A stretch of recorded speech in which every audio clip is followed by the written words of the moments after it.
All right, welcome back, everybody. You see, James is with me again, so we're gonna make this a nice video. Appreciate all the new subscribers and everybody who's been with me, man.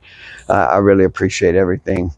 Um, One thing I wanted to get into with this China, and after we filmed, James and I were doing, we were what, like a good hour and a half of just going through, right? And so I want to show Chennai at this level right now. I really do. And I'm reminded that when I brought a student to teacher, and for those of you that don't know teacher, Grandmaster Gene L. Chacoin, the former vice president of the International Swahili Association, when I brought a student to him and he looked at his basics and he looked at his more advanced stuff and he seen how beautiful the advanced stuff was when how average the basic stuff was. He scolded me for like 45 minutes in his office, telling me that he can tell I'm skipping things. So that really brought me back to, man, I really need to teach this Chennai from the beginning. So those of you that are proficient in Chennai, bear with me for a few weeks and we'll get up to the goodies. But I wanted to start with something so basic, like just from the wrist grab, from the cross wrist grab. Like this is ever going to happen, but you never know. James and I both know this. And when we were doing it, I'm gonna grab you. He was doing it to where it wouldn't do nothing to me.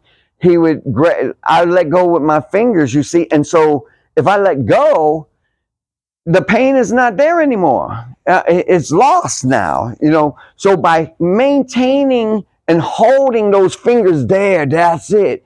And so this is the way I always instructed my students. If they grab, I want to make sure they can't let go. They can't let go. All right. So you grab me, you ain't gonna let go of me. That's my philosophy until I make you let go of me. But we were just going over this, and I was telling James about how you don't even have to go into that. You can go right into what we went through last Thursday with pulling that wrist, sliding that bone to bone until it falls into that elbow crevice. But then this happened, and that's why I stopped and we started filming. Go ahead and do it the way you were doing it, James. So if James gets me, he goes for that, and now he wants to get this. See how he's stepping into me. And I was telling him, oh, I see the difference. Now, by him stepping into me, it's allowing me to get my elbow closer to my body, making me stronger, okay? I can also, when he steps in, go for a sweep and take this guy backwards. So I've got options, all right? When I showed him, this is how I do it, where I'm here, I'm pulling back in order to go here, all right? So I'm not stepping inward to do that. I'm stepping back. What's that do? It's stretching his arm out. By me stepping back, it's pulling that arm out and allowing me to do whatever. It's putting me in a safe, strong position, putting him in a weak, vulnerable position, okay? So let's just really start off with a couple of these.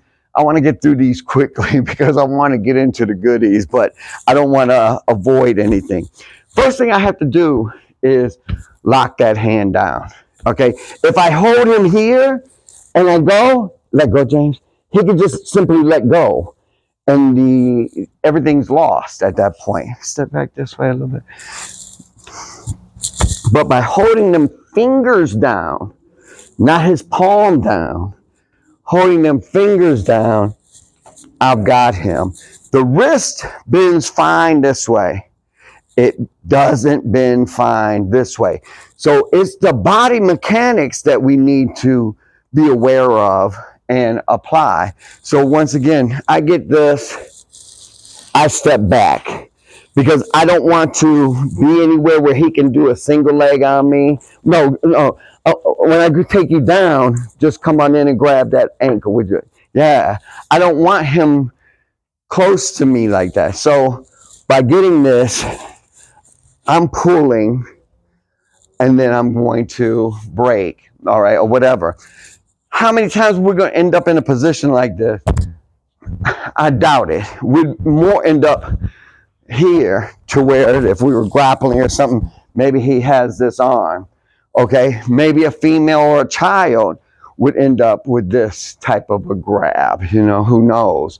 But so I think a woman or a child would be more prone to be ending up in a position like this, whereas a man, it would be here. But here, this is the problem with men, children, and women, is when they're grabbed, they want their arm back. And they forget about everything else because they want their arm back. Anytime I want my arm back, all I have to do is go toward the thumb and pull out. A lot of people will go here and they try to pull, or they're taught to pull this, and watch out you don't bust yourself in the mouth. All the thing I need to do is keep rotating it and get that to where I'm out. Simple. All right, and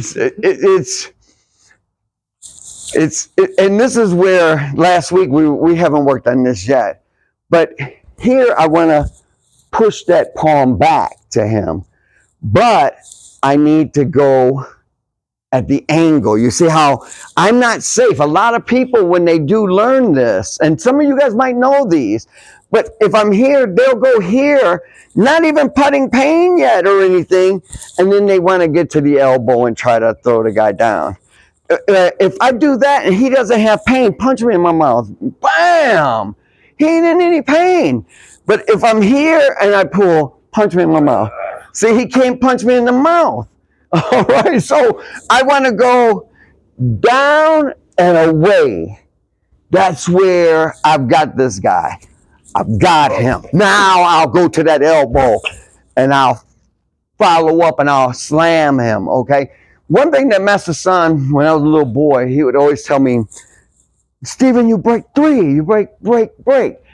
And I don't know, as I grew older, I didn't know. I'm thinking, did he really want me to always break the wrist, the elbow, and the shoulder? Or was he telling me that just because I was a child and he didn't want me to get hurt by some grown man if I'm trying to do it? So to really break. But when you get that, see, James can't hardly stay up because of the pain. But once I go to this, let's get this way, let's see. Let's change the angle.